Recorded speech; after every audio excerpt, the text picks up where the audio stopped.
नमस्ते दोस्तों, मैं राजेश रोशन स्वागत करता हूं आपके अपने YouTube चैनल ग्लोबल स्टडी 91 पे। आइए दोस्तों, आज हम फिर से आप लोगों के सामने आए हैं एक नया टॉपिक लेकर के, जिसमें से आपके लिए जनरल कंपटीशन से रिलेटेड प्रश्न और उत्तर हैं। तो आइए दोस्तों, आपको अग्रसर रहना है इस प्रश्न उत्तर को तैयार करने के लिए, क्योंकि आप अगर अच्छे से तैयारी करते हैं और तो हमको पता चल जाता है, आप लाइक करते हैं और ज़्यादा से ज़्यादा वॉच टाइम आता है मेरा, जिससे ये स्पष्ट हो जाता है कि आप लोग मेहनत अच्छे से कर रहे हैं और तब हमें अच्छे तरीक़ा से आपके लिए प्रश्न और उत्तर तैयार करने में मन लगता है। तो दोस्तों, देर न करते हुए आइए हम चलते हैं इस टॉपिक पे। तो आइए दोस्तों, चलते हैं आज का थॉट ऑफ द डे। दोस्तों, कामयाब होने के लिए मेहनत पर यकीन करना होगा। दोस्तों, कामयाब होने के लिए मेहनत पे यकीन करना होगा, क्योंकि किस्मत तो जुए में आजमाए जाते हैं। तो आइए दोस्तों, हम चलते हैं प्रश्न संख्या 1 की ओर। प्रश्न संख्या 1 है, निम्नलिखित में से किसे पूर्व का मैनचेस्टर कहा जाता है? Option A Tokyo, B Shanghai, C Osaka, D Ivanovo. तो दोस्तों, आपका सही उत्तर ये रहा स्क्रीन बोर्ड पे, सी आपका सही उत्तर है ओसाका।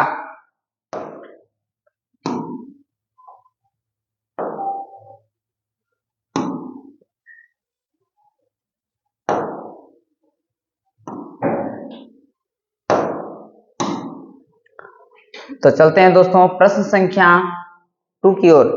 प्रश्न संख्या 2 है, दिल्ली का वह सुल्तान कौन था जिसकी मृत्यु चोंगान पोलो खेलते समय हुई थी? आपका ऑप्शन है ए कुतुबुद्दीन ऐबक, बी इल्तुतमिश, सी गयासुद्दीन तुगलक और डी बलबन। आपका सही उत्तर ये रहा स्क्रीन बोर्ड पर, ए कुतुबुद्दीन ऐबक। आइए दोस्तों, हम चलते हैं प्रश्न संख्या 3 की ओर। प्रश्न संख्या 3 है, मौलिक अधिकारों को लागू करने के लिए रीट जारी की जाती है? आपका ऑप्शन ए संसद द्वारा, बी राष्ट्रपति द्वारा, सी सर्वोच्च न्यायालय द्वारा, डी चुनाव आयोग द्वारा। आपका सही उत्तर है सी सर्वोच्च न्यायालय द्वारा। आइए दोस्तों, चलते हैं प्रश्न संख्या 4 की ओर। प्रश्न संख्या 4 ये रहा, स्वराज मेरा जन्मसिद्ध अधिकार है और मैं इसे लेकर रहूंगा, यह कथन किसका है? आपका ऑप्शन है ए महात्मा गांधी, बी दयानंद सरस्वती, सी सुभाष चंद्र बोस, डी बाल गंगाधर तिलक। आपका सही उत्तर है डी बाल गंगाधर तिलक। आइए दोस्तों, चलते हैं प्रश्न संख्या 5 में। प्रश्न संख्या 5 है, गोत्र प्रणाली कब प्रचलन में आई? ऑप्शन ऋग्वेद काल में, उत्तर वैदिक काल में, सी महाकाव्य काल में, डी सूत्र काल में। आइए दोस्तों, इसका ऑप्शन फिर से दोहराते हैं एक बार। पहला ऑप्शन है ऋग्वैदिक काल, दूसरा उत्तर वैदिक काल, तीसरा महाकाव्य काल, चौथा सूत्र काल। आपका सही उत्तर है बी उत्तर वैदिक काल। नेक्स्ट प्रश्न रहा 6 नंबर। 6 नंबर में क्वेश्चन, निम्नलिखित में से किसे भारत का मैनचेस्टर कहा जाता है? Option A Mumbai, B Coimbatore, C Kanpur, D Ahmedabad. आपका सही उत्तर है डी अहमदाबाद।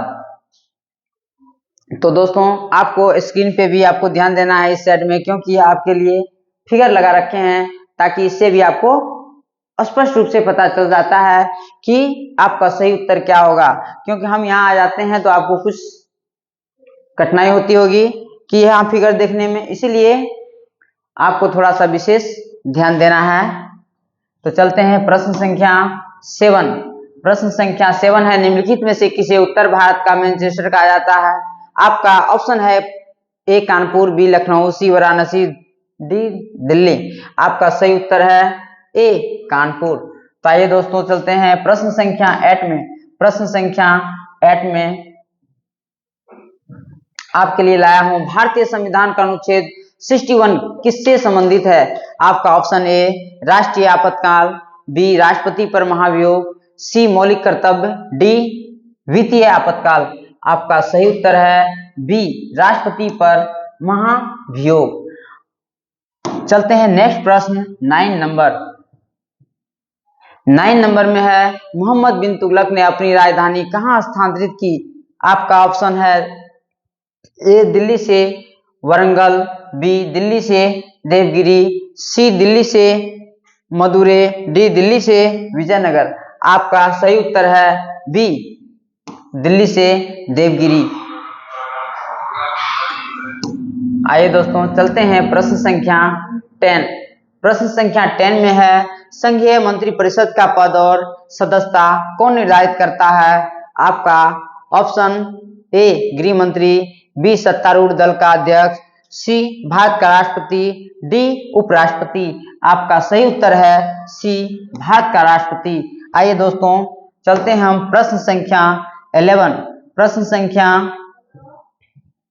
11 में है पाचन नली से संबंधित पाचन ग्रंथियां कौन सी है? आपका ऑप्शन ए लाल ग्रंथियां, बी यकृत, सी अग्नाशय, डी उपयुक्त सभी। आपका सही उत्तर है बी यकृत। आइए दोस्तों चलते हैं प्रश्न संख्या 12 की ओर। प्रश्न संख्या 12 में है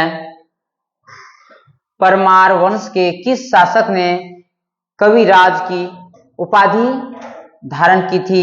आपका ऑप्शन है ए यशोवर्धन वर्मन, बी भोज, सी जयवर्मन, डी नरवर्मन। आपका सही उत्तर है बी भोज। आइए दोस्तों चलते हैं प्रश्न संख्या 13 की ओर। प्रश्न संख्या 13 है कौन सा शहर दुनिया की कहवा मंडी के नाम से जाना जाता है? आपका option A Santos, B Sao Paulo, D C Saint Louis, D वित्रीपेग।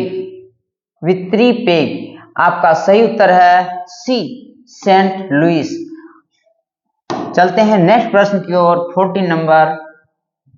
Next प्रश्न है निम्नलिखित में से कौन सबसे कम कार्यकाल वाले लोकसभा अध्यक्ष बने? आपका option A G V Mavalankar, B Balram Jakhar, C Neelam Sanjiva Reddy, D M A. लेंगर। आपका ऑप्शन है सही सी।